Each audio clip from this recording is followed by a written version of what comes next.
PCC chief Deepak Baij का एक महत्वपूर्ण बयान, कहा बीजेपी वास्तव में कांग्रेस पार्टी की नकल कर रही।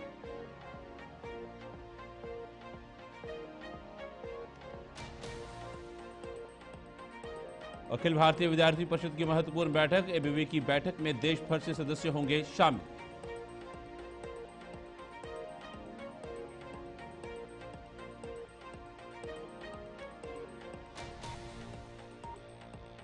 छत्तीसगढ़ शराब घोटाले में ईओडब्ल्यू की बड़ी कार्रवाई, 11 ठिकानों पर की छापेमारी, मंत्री कवासी लखमा गिरफ्तार।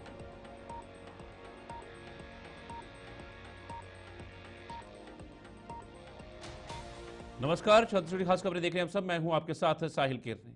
जवानों के अदम्य साहस और अतुलनीय शौर्य के सम्मान में पूरे देश भर में तिरंगा यात्रा का भव्य आयोजन किया जा रहा है। ये यात्रा एक विशेष अवसर है जब हमारे बलिदानी जवानों की वीरता को समर्पित किया जा रहा है। समूचा राष्ट्र एकजुटता की भावना के साथ इस आयोजन में भाग ले रहा है और जवानों के साहस को नमन करने के लिए सभी वर्गों और समुदायों के लोग एकत्रित हो रहे हैं। मुख्यमंत्री विष्णुदेव साय ने इस महत्व को रेखांकित करते हुए कहा कि यह आयोजन हमारे स्वतंत्रता सेनानियों और मातृभूमि की सुरक्षा में लगे जवानों के प्रति हमारी आभार व्यक्त करने का एक प्रभावी माध्यम है।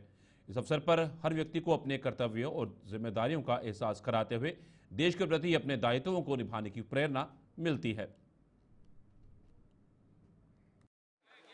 सिंदूर को जिस तरह से शानदार सफलता मिली, इसके लिए देश के यशस्वी प्रधानमंत्री श्री नरेंद्र मोदी जी और हमारे देश के वीर जवानों का बहुत बहुत उनका धन्यवाद, उनका साधुवाद।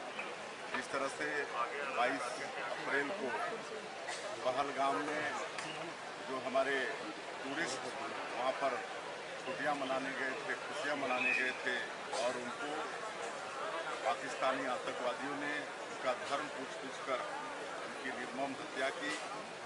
इस घटना की जितनी निंदा की जाए कम है।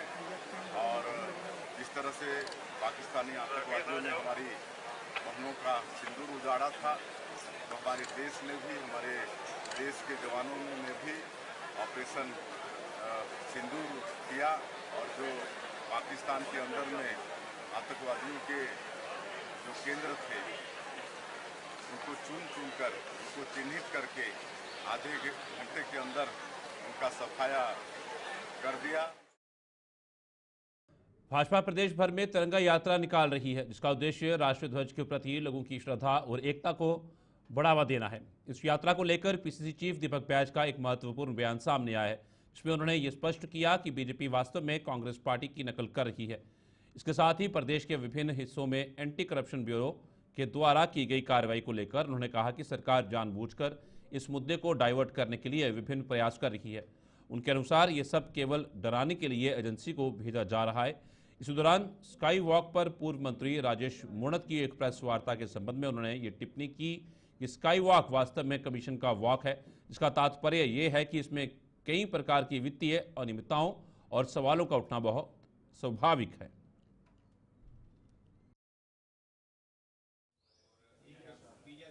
देखिए, भारतीय जनता पार्टी जो तिरंगा यात्रा निकाल रही है वो कांग्रेस का पूरी तरह से नकल कर रही है और कांग्रेस पार्टी ने जो तिरंगा यात्रा निकाला उसको फोटोकॉपी कर रही है। पहला चीज। दूसरी चीज, पहले भारतीय जनता पार्टी ये स्पष्ट कर ले,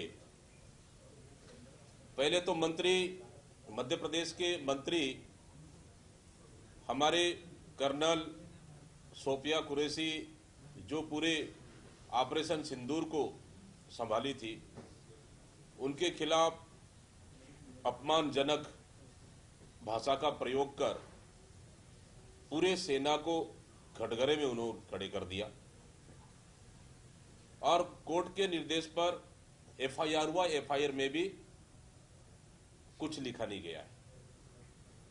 मतलब क्या भारतीय जनता पार्टी उनके बयानों पे सहमत है? क्या भारतीय जनता पार्टी जो मंत्री के वक्तव्य दिया है इसका मतलब वो पूरी तरह से सहमत है, जो उनके ऊपर कार्रवाई नहीं कर रही है और पूरी भारतीय जनता पार्टी और मध्य प्रदेश को मुख्यमंत्री बचाने में लगे हुए हैं। नंबर एक। नंबर दो, वहीं दूसरी तरफ उप मुख्यमंत्री का, मध्य प्रदेश के उप मुख्यमंत्री का बयान आता है कि देश के सेना, आर्मी फोर्सेस प्रधानमंत्री के चरणों में नतमस्तक है और देश की जनता भी उनके चरणों में है। ये कौन सा बयान है? मतलब ऑपरेशन सिंदूर पे पूरा देश सवाल खड़ा कर रहा है कि ये ऑपरेशन सिंदूर जो देश के प्रधानमंत्री, सरकार, विपक्ष और पूरी जनता चाहती थी कि पाकिस्तान के खिलाफ आतंकवादी कार्रवाई होनी चाहिए, जो हमारे सीमा में घुसकर हमारे लोगों को 28 लोगों को उन्होंने निर्मम हत्या कर दी। पूरे देश इसका जवाब चाहता था। ऑपरेशन सिंदूर चलाए और ऑपरेशन सिंदूर आतंकवादियों के खिलाफ ऑपरेशन सिंदूर था, लेकिन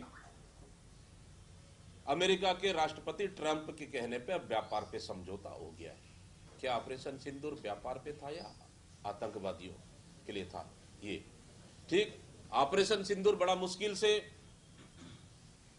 समाप्त हो चुकी है।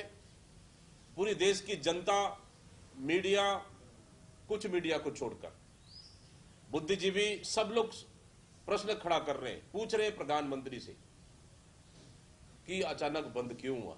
लेकिन मध्य प्रदेश के उप मुख्यमंत्री ने हद कर दी है कि सेना को अपमान कर रही है प्रधानमंत्री के चरणों में। राजधानी रायपुर में स्काई वॉक के निर्माण के लिए सरकार ने आधिकारिक रूप से मंजूरी प्रदान कर दी है। इस परियोजना के तहत लगभग 37 करोड़ 75 लाख रुपए की राशि का उपयोग करके स्काई वॉक का पुनर्निर्माण किया जाएगा। इस परियोजना का उद्देश्य पैदल चलने वालों की सुविधा को ध्यान में रखते हुए ट्रैफिक समस्या का समाधान करना है। स्काई वॉक शास्त्री चौक से जस्तम चौक और घड़ी चौक तक बनाया जाएगा। यहाँ अक्सर यातायात की व्यवस्था में गंभीर समस्याएं उत्पन्न होती है। स्काई वॉक परियोजना का काम 2017 में प्रारंभ हुआ था, लेकिन कुछ विशिष्ट कारणों की वजह से इसका कार्य स्थगित हो गया था।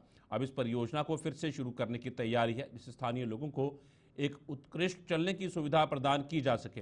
पूर्व मंत्री और रायपुर पश्चिम के विधायक राजेश मूणत ने कहा कि पिछले कांग्रेस सरकार के कार्यकाल में इस महत्वपूर्ण प्रोजेक्ट का उल्लेख तक नहीं किया गया। कांग्रेस की सरकार ने जनता के प्रति अपने प्रति नकारात्मक दृष्टिकोण अपनाया था, जिससे आम नागरिकों को धोखा और लूट हुई है।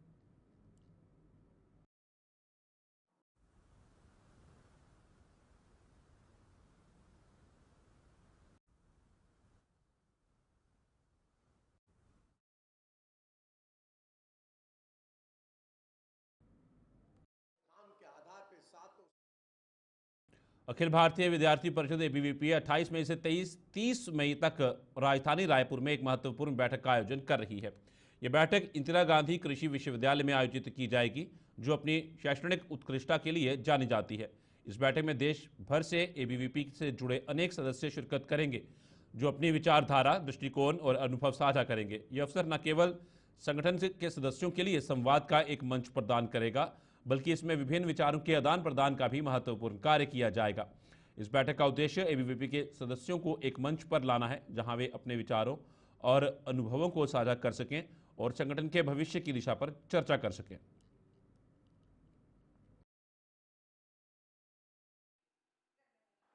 नमस्ते, मेरा नाम शालिनी है। मैं एबीवीपी की राष्ट्रीय मंत्री हूँ। इस बार बहुत हर्ष का विषय है कि हमारे छत्तीसगढ़ के रायपुर शहर में एबीवीपी की अखिल भारतीय सबसे बड़ी राष्ट्रीय कार्यकारिणी बैठक यहाँ रायपुर में इंदिरा गांधी कृषि विश्वविद्यालय में होने वाली है। और इस बैठक में देश भर के लगभग 700 से ज़्यादा, यानी मणिपुर से लेकर केरल, कर्नाटक, ऐसे हर जगह से एबीवीपी के प्रतिनिधि इस रायपुर में बैठक में आने वाले हैं। और यह बैठक एबीवीपी का ऐसे देश का सबसे बड़ा अनुशासित छात्र संगठन है, जो पर्यावरण से लेकर देश के हर प्रत्येक क्षेत्र में काम करने वाला अग्रणी छात्र संगठन है। इसलिए हमारी ये पूरी बैठक पर्यावरण अनुकूल होने वाली है, यानी zero food waste, zero plastic का उपयोग करे बिना हम लोग इस बैठक को संपन्न कराने वाले हैं। साथ ही हमारी इस 3 दिन की बैठक में देश भर में इस बार एबीवीपी का 1 करोड़ सदस्यता का लक्ष्य है। साथ ही सामाजिक एवं शैक्षणिक मुद्दों पर हम प्रस्ताव भी पारित करने वाले हैं। इस प्रस्ताव के माध्यम से हम पूरे वर्ष भर एबीवीपी काम करता है और एक राष्ट्र प्रथम की भावना कैसे विद्यार्थियों में फिर से हम 1 करोड़ सदस्यता के लक्ष्य के माध्यम से अधिकतम विद्यार्थियों तक पहुंचे, ऐसा भी एक चर्चा इस बैठक में होने वाली है। प्राइवेट स्कूल में जो मनमानी हो रही है उस पर एबीवीपी का क्या स्टंट होगा, आगे क्या करना? एबीवीपी ने हाल ही में गोरखपुर अधिवेशन में नवंबर में ही बढ़ती फीस वृद्धि को लेकर के एक प्रस्ताव पारित किया था और सरकार को भी चेतावनी दी थी कि ये शैक्षणिक विषय है, शिक्षा का विषय है, ये कोई एक व्यवसाय का विषय नहीं है। इसलिए बढ़ती फीस वृद्धि को देख करके सरकार ने भी पूरी। आज ऑक्सीजन गार्डन स्थित श्री हनुमान मंदिर में एक विशेष आयोजन हुआ, जहां प्रातःकाल से लेकर अपराह तक हनुमान चालीसा का भक्तिपूर्ण पाठ किया गया। इस अवसर पर श्रद्धालुओं ने न केवल भक्ति की भावना को प्रदर्शित किया, बल्कि भारतीय सेना के अदम्य पराक्रम को नमन करते हुए एकता और तिरंगा झंडे के प्रति अपनी प्रतिबद्धता भी व्यक्त की। श्रद्धालुओं ने हनुमान चालीसा का पाठ करते हुए भारतीय सेना के प्रति अपनी एकजुटता और समर्थन दिखाया। इस अवसर पर श्रद्धालुओं ने पाकिस्तान का समर्थन करने वाले देशों का बहिष्कार करने की दृढ़ शपथ ली। कार्यक्रम में शामिल होने वाले लोगों ने अपने हृदय से भारत की सुरक्षा और प्रतिष्ठा के प्रति अपनी प्रतिबद्धता व्यक्त की। यह महत्वपूर्ण कार्यक्रम रायपुर वेलफेयर फाउंडेशन सोसाइटी के तत्वाधान में आयोजित किया गया।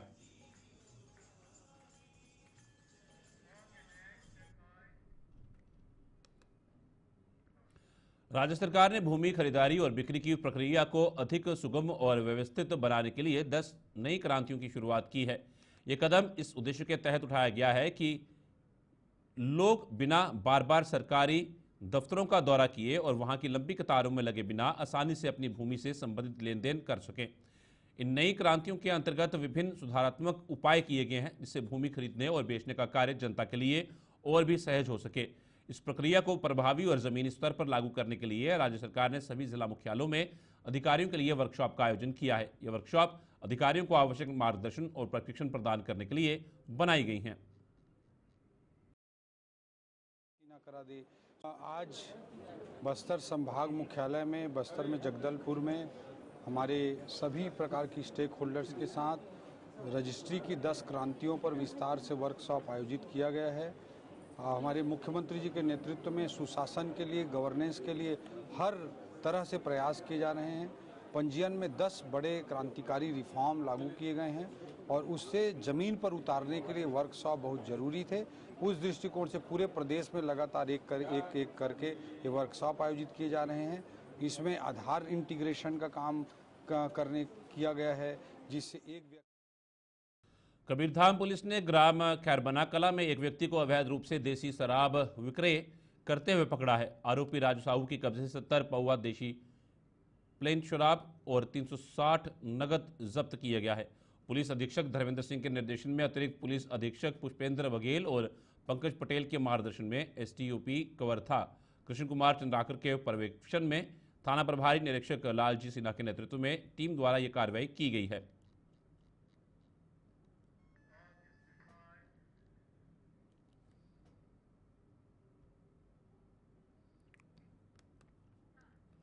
छत्तीसगढ़ के शराब घोटाले मामले में आर्थिक अपराध अन्वेषण विंग ने एक बार फिर बड़ी कार्रवाई की है।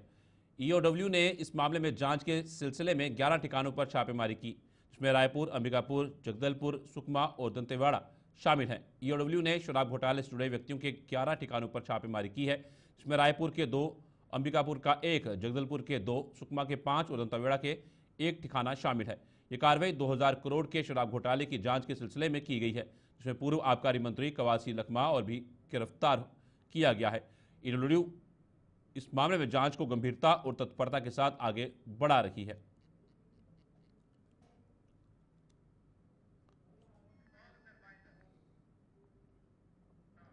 छत्तीसगढ़ी खास खबर में फिलहाल इतना ही। दीजिए इजाजत, नमस्कार।